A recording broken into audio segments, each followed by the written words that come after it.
Hi viewers, welcome to Politicos Midday News Express. నేను మీ కీర్తన. ఈ రోజు ఇప్పుడు వరకు అప్డేట్స్ ఏంటో ఈ బులెటిన్ లో చూద్దాం. విశాఖ జిల్లా సింహాద్రి అప్పన్న స్వామి చందనోత్సవంలో అపశృతి చోటు చేసుకుంది. స్వామివారి నిజ రూపాన్ని దర్శించుకునేందుకు వచ్చిన భక్తులపై గోడ కూలడంతో 7 మృతి చెందారు. 4 తీవ్ర గాయాలయ్యాయి. మృతుల్లో 3 మహిళలు, 4 పురుషులు ఉన్నారు. సింహాచలం ఘటనపై మంత్రులు, ఉన్నతాధికారులతో సీఎం చంద్రబాబు టెలికాన్ఫరెన్స్ నిర్వహించారు. మృతుల కుటుంబాలకు 25 లక్షలు, గాయపడిన వారికి 3 లక్షల చొప్పున పరిహారం అందజేయాలని సీఎం ఆదేశించారు. బాధిత కుటుంబ సభ్యులకు దేవాదాయ శాఖ పరిధిలోని ఆలయాల్లో అవుట్ సోర్సింగ్ విధానంలో ఉద్యోగ అవకాశం కల్పించాలన్నారు.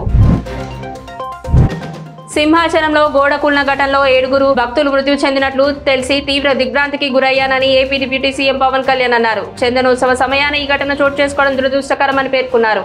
ఈ మేరకు ఎక్స్లో జనసేన పార్టీ పోస్ట్ చేసింది.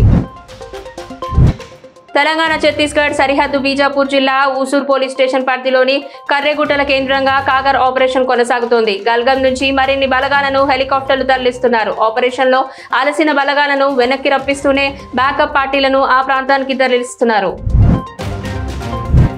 నేడు తెలంగాణ 10th ఫలితాలు వెలువడనున్నాయి. రవీంద్ర భారతిలో సీఎం రేవంత్ రెడ్డి మధ్యాహ్నం 1 గంటకు ఫలితాలు విడుదల చేయనున్నారు. ఈసారి జీపీఏ విధానాన్ని తొలగించినందున సబ్జెక్టుల వారీగా మార్కుల గ్రేడ్లు ఇవ్వనున్నారు. సంధ్యా థియేటర్ తొక్కిసలాట ఘటనలో గాయపడి చికిత్స పొందుతున్న బాలుడు శ్రీతేజ్ ఆసుపత్రి నుంచి డిశ్చార్జ్ అయ్యాడు. గత ఏడాది డిసెంబర్ 4న పుష్ప 2 చిత్రం ప్రీమియర్ షో సందర్భంగా జరిగిన తొక్కిసలాట ఘటనలో శ్రీతేజ్ గాయాల పాలై సికింద్రాబాద్ కిమ్స్ లో చికిత్స పొందుతున్న విషయం తెలిసిందే. ప్రస్తుతం బాలుడి ఆరోగ్య పరిస్థితి కాస్త నిలకడగా ఉండడంతో వైద్యులు ఆసుపత్రి నుంచి డిశ్చార్జ్ చేశారు.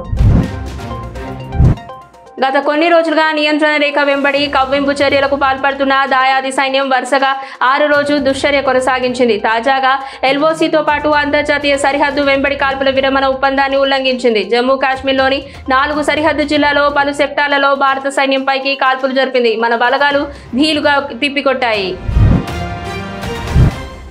ఉగ్రవాదాన్ని అణచివేయాలనేదే దేశ సంకల్పమని ప్రధాని మోదీ తెలిపారు. భారత సాయుధ దళాల సామర్థ్యాలపై తమకు పూర్తి విశ్వాసం ఉందన్నారు. ఇటీవల ఉగ్రదాడిపై ప్రతిస్పందించే విషయంలో అనుసరించాల్సిన పద్ధతులు, లక్ష్యాలు, సమయాన్ని నిర్ణయించే విషయాల్లో సైన్యానికి పూర్తి స్వేచ్ఛ ఉందన్నారు.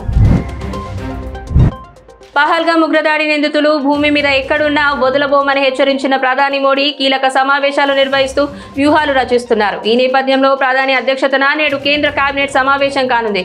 పహల్గామ్ ఘటన తర్వాత తొలిసారి కేబినెట్ భేటీ కానుండటం ప్రాధాన్యం సంతరించుకుంది.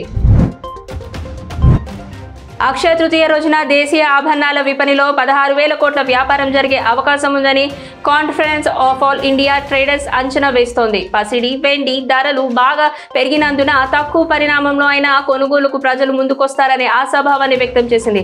గత ఏడాది అక్షయ తృతీయ రోజున 10 గ్రాముల మేలిమి బంగారం 73,500 ఉండగా ప్రస్తుతం 1 లక్ష సమీపంలో ఉంది. ఇది ఈ బులెటిన్ లో ఉన్న అప్డేట్స్. మరిన్ని అప్డేట్స్ తో మరో బులెటిన్ లో మళ్ళీ కలుద్దాం. చూస్తూనే Politicos. This is Keerthana signing off.